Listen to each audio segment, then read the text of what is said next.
ब्रेकनंतर चौफेर महाराष्ट्रामध्ये आपल्या सर्वांचं पुन्हा एकदा स्वागत।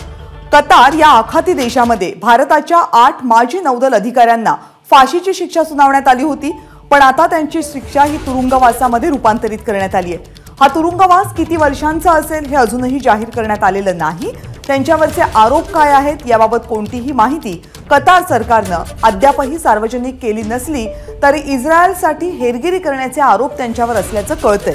पूर्णेंद्र तिवारी, सुगुणाकार पकाला, अमित नागपाल, संजीव गुप्ता हे भारतीय नौदलाचे माजी कमांडर आहेत, तर नवतेज सिंग गिल, वीरेंद्र कुमार वर्मा आणि सौरभ वशिष्ठ हे माजी कॅप्टन आहेत। राजेश गोपकुमार हे माजी सेलर आहेत आणि महत्त्वाचं म्हणजे भारत सरकार या सगळ्यांच्या कुटुंबियांशी सातत्यानं संपर्कात आहे।